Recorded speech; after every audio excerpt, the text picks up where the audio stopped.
Pernahkah Anda bertanya-tanya, mengapa bank-bank besar tampaknya ragu-ragu untuk benar-benar berinvestasi dalam aset digital? Mereka mungkin menawarkan layanan terkait, seperti penitipan atau perdagangan. Tapi, mereka tidak benar-benar membeli dan menahannya sebagai investasi inti. Ini bukan karena mereka ketinggalan zaman. Justru sebaliknya, ini menyoroti sebuah kebenaran fundamental tentang masa depan uang digital. Aset digital sejati seharusnya tidak diciptakan dari udara kosong melalui spekulasi. Nilainya tidak seharusnya datang dari orang-orang yang bertaruh naik turunnya harga di bursa. Nilai sejati lahir dari kerja nyata, dari pembangunan infrastruktur, dan dari utilitas yang diciptakan oleh komunitas. Coba kita lihat bedanya. Model kripto lama yang kita kenal adalah tentang beli rendah, jual tinggi. Ini adalah permainan spekulasi murni. Anda membeli koin,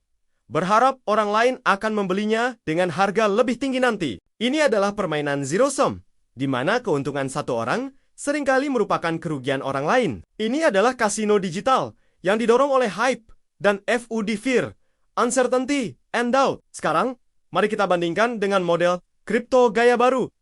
Sebuah evolusi yang sedang terjadi di depan mata kita. Model ini bukan tentang membeli, tapi tentang menciptakan. Ini tentang menambang sendiri, mengoperasikan node sendiri, dan secara aktif membangun nilai di dalam sebuah ekosistem. Dalam model ini, Anda bukan hanya seorang spekulan, Anda adalah seorang partisipan, seorang pembangun. Nilai tidak lagi ditentukan oleh pasar spekulatif, tetapi oleh kontribusi nyata Anda. Dan inilah mengapa Pi Network menjadi studi kasus yang begitu menarik dan relevan. Sejak awal, Pi mengambil jalan yang sangat berbeda. Jalan yang sejalan dengan visi masa depan aset digital ini. Coba pikirkan, Pi Network tidak pernah mengadakan ICO atau Initial Coin Offering. Mereka tidak pernah menjual token mereka kepada investor awal untuk mengumpulkan dana. Mengapa? Karena itu akan kembali ke model spekulasi lama. Sebaliknya, distribusi PI didasarkan sepenuhnya pada aktivitas pengguna nyata. Anda menambang di ponsel Anda berkontribusi pada keamanan jaringan, dan Anda mendapatkan imbalan. Ini adalah distribusi yang adil dan merata, dirancang untuk memberdayakan jutaan orang di seluruh dunia. Bukan hanya segelintir pemodal besar. Lebih jauh lagi, lihatlah infrastruktur yang mereka bangun. Proses verifikasi KYC atau Know Your Customer yang ketat memastikan bahwa setiap anggota jaringan adalah manusia nyata. Ini bukan jaringan yang dipenuhi bot atau akun palsu. Ini adalah fondasi yang kokoh untuk membangun ekonomi digital yang nyata. Mereka juga mengembangkan infrastruktur aplikasi dan sistem pembayaran internal, memungkinkan transaksi peer-to-peer yang nyata terjadi di dalam ekosistem. Jadi, dari mana nilai PI berasal? Nilainya tidak berasal dari pencatatan di bursa besar. Nilai PI berasal dari kombinasi 3 pilar utama. Kekuatan jaringannya yang masif dan terverifikasi, utilitas aplikasi yang dibangun di atasnya, dan yang terpenting, orang-orang di dalamnya. Komunitas global yang menciptakan, bertransaksi, dan membangun barang serta jasa. Inilah ekonomi real yang sedang terbentuk. Dalam skenario masa depan ini, peran bank akan berubah.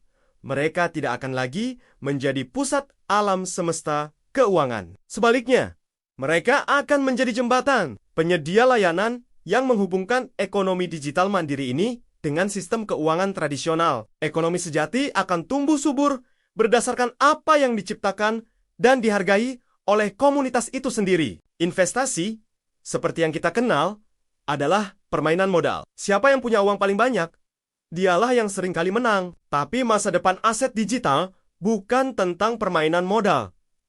Ini tentang kerja digital. Ini tentang kontribusi, partisipasi, dan penciptaan nilai kolektif. Pi Network telah memperjuangkan visi ini sejak hari pertama. Mereka membuktikan bahwa Anda dapat membangun sesuatu yang masif, bukan dengan menjual mimpi kepada spekulan, tetapi dengan memberdayakan orang biasa untuk membangunnya bersama. Inilah pergeseran paradigma yang sedang kita saksikan. Bukan lagi sekadar bertaruh pada masa depan, tapi secara aktif menciptakannya. Terima kasih sudah menonton. Apa pendapat Anda?